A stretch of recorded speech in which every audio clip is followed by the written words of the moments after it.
પોરબંદરના માછીમારો 76 દિવસ બાદ દરિયો ખેડવા માટે રવાના થઈ રહ્યા છે। 76 દિવસનું માછીમારી વેકેશન પૂરું થતા પોરબંદર બંદરમાંથી બોટો દરિયામાં રવાના થઈ હતી। દર વર્ષે 1 ઓગસ્ટથી માછીમારી સિઝન શરૂ થતી હોય છે, પરંતુ આ વખતે માછીમારોની માંગણી હતી કે 16 ઓગસ્ટથી સિઝન શરૂ થાય, જેથી દરિયામાં માછલીઓની સંખ્યા વધે। સારી સિઝનની આશા સાથે બોટ માલિકોએ દરિયામાં બોટો રવાના કરી રહ્યા છે। પોરબંદરમાં નાની મોટી 4500 જેટલી બોટ છે, જેના દ્વારા માછીમારી કરવામાં આવે છે। આજથી અમારી સિઝન 16 તારીખથી ચાલુ। મારી 3 બોટો ફિશિંગમાં નીકળી ગઈ। એક બોટ ચાલુ કરો, તંદેલ ખલાસીના પગાર ડીઝલ બરફ ભરતા એક બોટમાં 12 લાખનો ખર્ચો થાય। મેં 3 બોટ મારી મોકલી ફિશિંગમાં। દરિયાના ધ્યાન રાખીએ ને સરકારશ્રીને હાથ જોઈને વિનંતી છે કે ડીઝલમાં થોડુંક ભાવમાં કરે, 60 રૂપિયા એટલા તો અમારે જીવીએ એમ। 76 દિવસનું વેકેશન હતું, એ ગઈકાલે રાતે પૂરું થયું, એટલે આજથી અમારી નવી સિઝનનો શુભારંભ થઈ રહ્યો છે। નાની મોટી બોટો કરીને 4500 જેટલી બોટો છે। નાની મોટી એ મેક્સિમમ જે પાણીમાં હતી એ લોકો 70% બોટો કમ્પ્લીટ કરીને રવાના અત્યારે એની ટોકન લઈ અને કરી રહ્યા છે। દ્વારકા જિલ્લામાં પીજીવીસીએલની ઘોર બેદરકારી સામે આવી। કલ્યાણપુરમાં પીજીવીસીએલની કચેરીની બાજુમાં જ આવેલ ખેતરમાં 20 દિવસથી વીજ પોલ ધરાશાયી થઈને પડ્યો છે। ખેડૂતની વારંવારની રજૂઆત બાદ પણ કોઈ કામગીરી હજુ સુધી થઈ નથી। ખેડૂતોના મતે વીજ પોલના વાયરો પડ્યા હોવાના કારણે તેમના જીવ સામે મોટું જોખમ છે, જેને લઈને ખેડૂતોમાં ભારોભાર રોષની લાગણી હતી। સાથે જ ઝડપથી કામગીરી કરવામાં આવે તેવી ખેડૂત દ્વારા માગણી કરવામાં આવી। જીબીની બાજુમાં થાંભલો જ પડેલો છે, 1 મહિનો દિવસ થયો। 3 વાર જે સાહેબ બેન સાહેબ છે ને કીવો છે નંદાણીયા સાહેબ, જમ્પરી લોકો આવીને કાપી ગયા છે। મારે સાથી આંખમાં તો હાલે એમ નથી, નેદવું હોય તો એ રસ્તામાં રેદવાનું રહી જાય છે। અને એ લોકો કોઈને 3 વખત કહેવાય કે સાહેબ તમને કોન્ટ્રાક્ટર આવીએ, કોન્ટ્રાક્ટર હજી કોઈ આવ્યા નથી। એ અમારે હમણાં વિવિધ કામગીરીમાં અમે લોકો વ્યસ્ત હતા, અને પ્લસ વરસાદ જ્યારે ચાલુ હતો ત્યારે ચાલુ વરસાદમાં કામ થઈ શકે એમ હતું નહીં। એટલે હવે અત્યારે વરસાદ નથી આવતો, 1-2 દિવસ થયા, તો હવે અમે 1 દિવસમાં પરમ દિવસ સુધીમાં આનો પોલ ઊભો કરાવી દેશો। બોટાદ જિલ્લામાં હીરા ઉદ્યોગમાં મંદીને લઈ વેપારીઓ હનુમાનજી દાદાના શરણે પહોંચ્યા। શહેરના હીરા વેપારીઓ, કારખાનાના માલિકો, રત્ન કલાકારો સહિત આશરે 3000 લોકો ડીજે વગાડતા સાળંગપુર પગપાળા જવાના છે અને કષ્ટભંજન હનુમાનજી દાદાને ધજા ચડાવી મંદીમાંથી મુક્તિ અપાવવા પ્રાર્થના કરશે। બોટાદ જિલ્લામાં લગભગ 1500 જેટલા કારખાના આવેલા છે, જેમાં અલગ અલગ 70000 જેટલા લોકો રોજગારી મેળવે છે। બોટાદ જિલ્લામાં મુખ્યત્વે હીરા અને ખેતી 2 જ વ્યવસાય છે, જેમાં હીરા ઉદ્યોગમાં મંદી અને વરસાદ ખેંચાતા ખેતીમાં પણ હાલાકી છે। ત્યારે આગામી દિવસોમાં લોકોની હાલત વધુ કફોડી બને તેવી સ્થિતિ છે। 3000 માણસો હાલી અને પગપાળા હનુમાન દાદાને ધજા ચડાવવાનું આયોજન કરેલ છે। શનિવાર 7 વાગ્યે સવારમાં સાળંગપુર જવા નીકળવાના છે, અને હનુમાન દાદાને બધા પ્રાર્થના કરવાના છે કે હનુમાન દાદા અમને આ મંદીમાંથી ઉગારો। હાલ તો બોટાદ જિલ્લામાં પરિસ્થિતિ લેબર કામ માટે બહુ કફોડી છે। હીરામાં 50% કારખાના બંધ છે, અને આની આ પોઝિશન રહે તો હાથમ આઈટમ પછી બીજા 25% કારખાના બંધ થશે। કોલકાતાની ઘટનાના ભાવનગરમાં ઘેરા પડઘા પડ્યા। સરકારી હોસ્પિટલના ડોક્ટરો અચોક્કસ મુદતની હડતાળ પર છે। 400 થી 500 રેસિડેન્ટ ડોક્ટરો કાળા કપડાં પહેરીને વિરોધ કર્યો। સરટી હોસ્પિટલ પરિસરમાં ન્યાયની માંગ સાથે વિરોધ કર્યો। હોસ્પિટલમાં માત્ર ઇમરજન્સી સારવાર ચાલુ રહેશે। વેસ્ટ બેંગલમાં જે ઘટના બની એની માટે અમે અહીંયા અનિશ્ચિત કાળ માટે સ્ટ્રાઇકને જાહેર કર્યું છે। આ સ્ટ્રાઇકમાં આપણી ઇમરજન્સી સેવાઓ નથી બંધ કરવી, પણ ઇમરજન્સી ના હોય એવી સેવા, જેમ કે ઓપીડી છે, વોર્ડ છે, કે પછી ઓપરેશન હોય કે જેની અત્યારે જરૂર ના હોય, એવા બધી જ વસ્તુઓ અમે બંધ કરી છે, જ્યારે ઇમરજન્સીવાળી બધી જ વસ્તુઓ અત્યારે ચાલુ છે। ભ્રષ્ટાચારની વાયરલ પત્રિકાને લઈ કોંગ્રેસે ભાજપ પર પ્રહાર કર્યા। અમદાવાદ ભાજપ શહેર પ્રમુખ અમિત શાહે આવી પત્રિકા પર ધ્યાન ન આપવા અપીલ કરી। તેમણે કહ્યું કે ભાજપ પક્ષ નામ ઠામ વગરની પત્રિકા પર બહુ ધ્યાન આપતું નથી। જેમની બદનામી થતી હશે એમને ફરિયાદ દાખલ કરવા કહીશું। આમાં તો મોકલનાર જે કાર્યકર્તા એક લખ્યું છે કે ભાજપનો કાર્યકર્તા, પણ કોઈ પણ કાર્યકર્તાનું નામ સરનામું લખ્યું નથી, એટલે આવી બેહુદા કાગળને કોઈએ ધ્યાનમાં રાખવું નહીં એવું મારું માનવું છે। અને આટલું બધું વેઇટેજ આપશો તો બીજા લોકોને આનું પ્રોત્સાહન મળશે। તો હું એવું માનું છું કે આ વાતમાં કોઈ દમ હોય એવું માનતો નથી, અને આવા ખોટા કાગળ પર પાર્ટી ધ્યાન રાખતા પણ નથી। ઉદયપુરમાં બે વિદ્યાર્થીઓ વચ્ચે ચાકુબાજીની ઘટના બાદ મામલો વણસી ગયો. શહેરની શાંતિ વ્યવસ્થા બગડી છે. અસામાજિક તત્વોએ કેટલીક કારને આગ ચાંપી હતી તો તોડફોડ પણ કરવામાં આવી. શહેરના અનેક વિસ્તારમાં હિંસક ઘટનાઓ સામે આવી છે. બજારો, મોલ, દુકાનોમાં તોડફોડ અને આગ ચંપી થઈ. ચેતક, હાથીપોલ અને દહેલી ગેટ વિસ્તારમાં તંગદિલી વધી ગઈ છે. પોલીસ દ્વારા સઘન પેટ્રોલિંગ કરવામાં આવી રહ્યું છે. દીપડા સિંહ બાદ હવે રીંછ દેખાતા ફફડાટ. બનાસકાંઠાના યાત્રાધામ અંબાજીના ગબ્બર પર્વત પાસે રીંછ દેખાયું. તળેટીમાં રીંછની લટાર કેમેરામાં કેદ થઈ છે. જોકે સ્થાનિકોમાં રીંછની લટારથી ફફડાટ ફેલાઈ ગયો. રાત્રિ દરમિયાન ગબ્બર 51 શક્તિપીઠ મંદિર તરફ આ રીંછ જોવા મળ્યું. બાલારામ રીંછ અભયારણ્ય વિસ્તાર હોવાથી ક્યારે આ વિસ્તારમાં રીંછ આવી ચડે છે. મંદિરના ચોકીદારે રીંછનો વિડીયો ઉતારી વાયરલ કર્યો હોવાની પણ ચર્ચા છે. અમરેલી જિલ્લાના સાવરકુંડલાના થોરડી ગામમાં સિંહ પરિવારની લટારનો વિડીયો વાયરલ થયો. સિંહ બાળ સાથે રાત્રિના સમયે શિકારની શોધમાં ભટકતા સિંહ પરિવારનો વિડીયો સામે આવ્યો. વનરાજની દોડધામનો વિડીયો વાહન ચાલકે કેમેરામાં કેદ કર્યો. રોડ પર અવરજવર કરતા સિંહો પર અકસ્માતનું જોખમ વધ્યું છે. સિંહોની લટારથી સ્થાનિકોમાં ભય ફેલાયો છે. ત્યારે વન વિભાગની કામગીરી સામે સવાલ ઉઠી રહ્યા છે.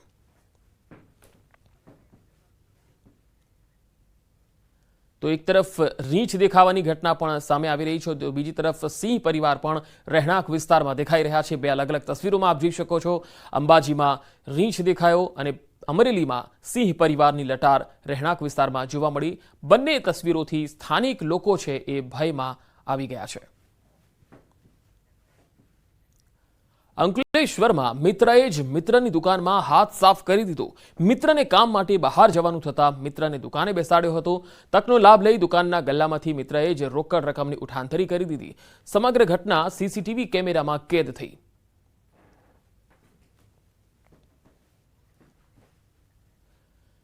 ભરૂચના અંકલેશ્વરમાં કારના કાચ તોડીને ચોરી કરવામાં આવી. બપોરના સમયે તસ્કરોએ કારને નિશાન બનાવી હતી. તો કારના કાચ તોડી 1.5 લાખની ચોરી થઈ. તસ્કરો સીસીટીવીમાં પણ જોઈ શકાય છે. સીસીટીવીના આધારે પોલીસે હવે તસ્કરોની શોધખોળ શરૂ કરી છે.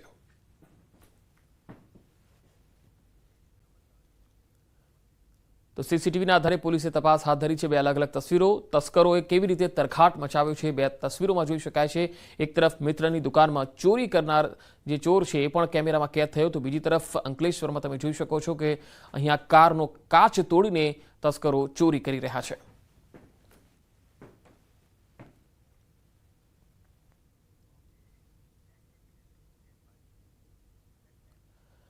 સુરતના દરિયાકાંઠા વિસ્તારમાંથી મળી આવેલા અફઘાની ચરસ મામલે પોલીસ કમિશનરે પ્રેસ કોન્ફરન્સ હાથ ધરી. પાછલા એક અઠવાડિયામાં મળેલા ચરસની કુલ કિંમત 6 કરોડની આસપાસ છે. ત્યારે દરિયા કિનારે ડ્રોનની મદદથી સર્વેલન્સ કરવામાં આવ્યું. સુરત પોલીસ એટીએસ સાથે પણ સંકલન કરવામાં આવી રહ્યું છે. આ ચરસને FSLમાં મોકલવામાં આવ્યું છે. ગત વર્ષે 19 કરોડનું ચરસ મળી આવ્યું હતું. ચાલુ વર્ષમાં 6 કરોડનું ચરસ મળ્યું છે. ચરસના પેકેટમાં પાણી ન જાય એટલે સ્ટારબક કોફીના પેકિંગનો ઉપયોગ કરવામાં આવે છે. ભરતી સમયે પાણીના વહેણ સાથે આ ચરસના પેકેટ દરિયા કિનારે આવી રહેશે. 3-4 દિવસમાં 6.5 કરોડથી વધુ પ્રમાણમાં જો અફઘાની ચરસ અહીંયા મળ્યા છે અને એના લઈને અત્યારે સમગ્ર જો દરિયાકાંઠા વિસ્તાર જો શહેર સુરત શહેર વિસ્તારમાં આવે છે એના ઉપર અલગ અલગ ટીમો બનાવીને જોઈએ તમામ ડે નાઇટ કન્ટિન્યુઅસ જો પેટ્રોલિંગ અને ડ્રોન કેમેરાઓ દ્વારા ચાલુ છે. અને આ જો અત્યારે જો આપણને પેકેટો મળ્યા છે અત્યારે જો FSLના તરફથી જો આપણને આના કન્ફર્મેશન થયા છે અફઘાની ચરસના, તો સાથોસાથ અમે ATSના બી કોન્ટેક્ટ કરીને કે ATS જો બી રિકવરી કરી છે અને અન્ય જો અમારા બીજા જિલ્લાઓની પોલીસે જો રિકવરી કરી છે એના સાથે સંકલન લઈને આ કેવી રીતે આવ્યા અને આ ગુનાઓ ડિટેક્ટ કરવાની જો પૂરી કામ જો અત્યારે SOGની ટીમ કરી રહી છે. પશ્ચિમ બંગાળમાં તબીબ સાથે બળાત્કાર બાદ હત્યાની ઘટના બાદ અમદાવાદ મેડિકલ એસોસિએશન દ્વારા 1 દિવસીય હડતાળ પર રહેવાનો નિર્ણય કર્યો છે. આવતીકાલે સવારે 6 વાગ્યાથી તબીબોની હડતાળ શરૂ થશે.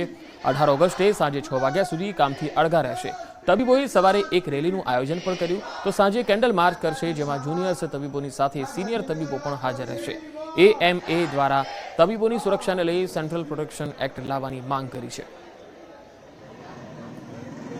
જ્યાં આગળ તમે જાઓ છો તમારા સ્વાસ્થ્યને સારું કરવા માટે અને તબીબો તમારા સ્વાસ્થ્યની રક્ષા કરતા હોય છે, તો જો અમારી જ રક્ષા તમે ના આપી શકતા હો તો પછી અમે 100% તમને નહીં આપી શકીએ. આજે જ્યારે પણ કોઈ તબીબ કામ કરતું હોય અને એને પોતાની જ સુરક્ષાનો ડર હોય તો એ 100% એનું મન તમારા નિદાનમાં કે તમારી ચિકિત્સામાં આપી જ ના શકે. તો એ તબીબને તો નુકસાન છે જ, પણ એની સાથે એ જેટલા પેશન્ટોને જોઈ રહ્યું છે એ પેશન્ટોને પણ નુકસાન છે. એટલે જો આપણે એક સેફ એન્વાયરમેન્ટ, એક સુરક્ષિત વાતાવરણ ના પ્રદાન કરી શકીએ તો આપણે તબીબો પાસે બીજું તમે સમાજ શું એક્સપેક્ટ કરી શકો છો? દરેક ડૉક્ટર્સ જે એલોપેથિક ટ્રીટમેન્ટ કરી રહ્યા છે તેઓ તેમની ઓપીડી અને પ્રોસિજર્સ જેવો કે સર્જિકલ પ્લાન્ટ પ્રોસિજર્સ હોય તેઓથી અળગા રહેશે. દરેક હોસ્પિટલમાં ઇમરજન્સી સેવાઓ ચાલુ રહેશે. સાથે સાથે અમે કાલે ડૉક્ટરો આની સાથે અગાઉના અમારા કાર્યક્રમો પ્રમાણે સવારે એક રેલીનું આયોજન કરેલું છે. વોક જે અમે ગાંધીજીના સ્ટેચ્યુ સુધી જઈશું, અમદાવાદ મેડિકલ એસોસિએશનથી શરૂ કરી, અને લગભગ 500 થી 700 ડૉક્ટરો તેમાં જોડાશે. અને સાંજે કેન્ડલ માર્ચનું આયોજન કરેલું છે, જેમાં જુનિયર ડૉક્ટર્સોની સાથે અમે લોકો બધા સિનિયર ડૉક્ટર્સ જોડાઈ અને એક હ્યુમન ચેન રચી અને કેન્ડલ માર્ચનું એક આયોજન કરેલું છે. તબીબો એક દિવસની હડતાળ પર ઉતરવાના છે અને જુનિયર તબીબો કેન્ડલ માર્ચ પણ કાઢશે અને સાંજે સિનિયર ડોક્ટરો પણ તેમની સાથે જોડાશે. પશ્ચિમ બંગાળમાં મહિલા ડોક્ટર સાથે દુષ્કર્મ બાદ હત્યા મામલે મૌન રેલી યોજાઈ. ભાજપ મહિલા મોરચાએ અમદાવાદ શહેરના લાલ દરવાજાથી મૌન રેલી યોજી મૌન કેન્ડલ માર્ચ યોજીને ન્યાયની માંગણી કરી. મહિલાઓની સુરક્ષા પર સવાલ ઉઠાવ્યા. મહિલા મોરચા દ્વારા મૌન કેન્ડલ માર્ચનું આયોજન કરવામાં આવ્યું. બહેનો, કાર્યકર્તાઓ, શાળા કોલેજની વિદ્યાર્થીનીઓ રેલીમાં જોડાઈ.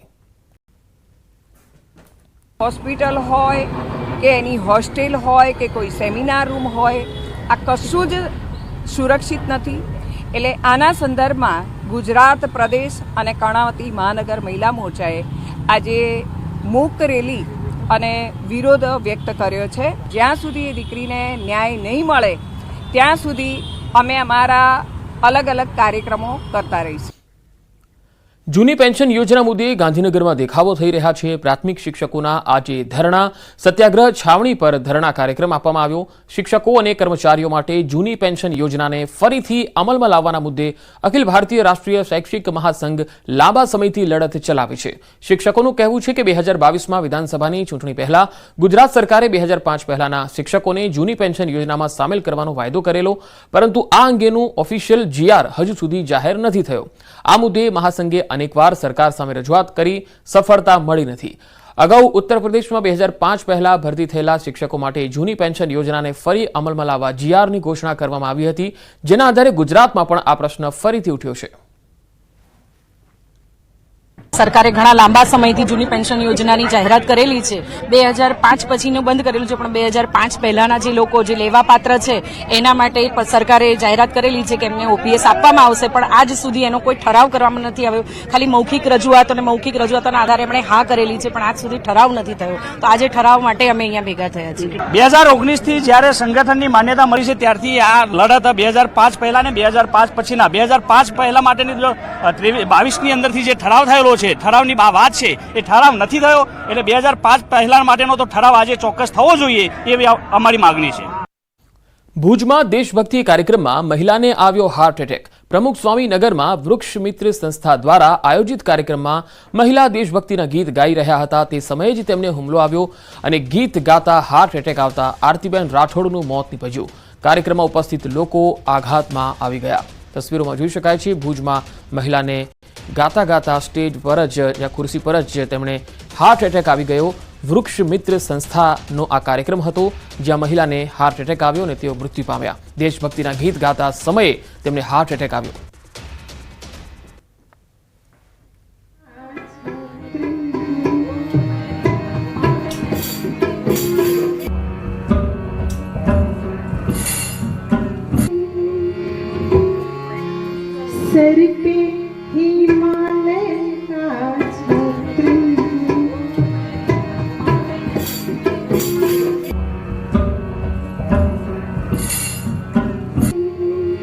શ્રાવણ માસમાં તમામ શિવભક્તો દેવાધિદેવ મહાદેવની ભક્તિમાં લીન બની ગયા છે. શિવભક્તોમાં શ્રાવણ માસનું મહત્વ વધારે હોય છે, ત્યારે ગોધરા શહેરમાં વિશ્વ હિન્દુ પરિષદ અને બજરંગ દળ દ્વારા કાવડ યાત્રાનું આયોજન કરવામાં આવ્યું હતું.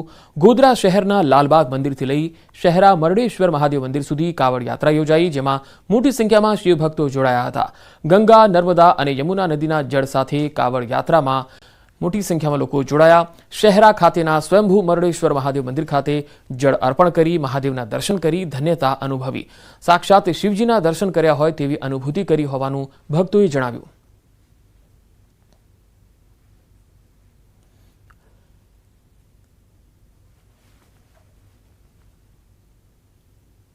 બે વર્ષથી કાવડ યાત્રાનું આયોજન ગોધરા ખાતેથી કરવામાં આવે છે. ગોધરાથી મરડેશ્વર મંદિર જે સ્વયંભૂ શિવલિંગ છે ત્યાં મહાદેવ બાબાને જળ અભિષેક કરવામાં આવે છે. એમાં ભારે માત્રામાં શ્રદ્ધાળુઓ આવે છે. વિશ્વ હિન્દુ પરિષદમાંથી કાવડ યાત્રા કાઢે છે અને કાવડ યાત્રાનું ખૂબ જ મહત્વ છે. કાવડ યાત્રામાં એવું લાગે છે જાણે સાક્ષાત મહાદેવજીના સ્વયં દર્શન થાય છે. તો વીએચપી અને બજરંગ દળ દ્વારા આ કાવડ યાત્રાનું આયોજન હતું. મોટી સંખ્યામાં ભક્તો આ કાવડ યાત્રામાં જોડાયા હતા અને હર હર મહાદેવનો નાદ સાથે આ યાત્રામાં જે છે ગૂંજ જોવા મળી હતી.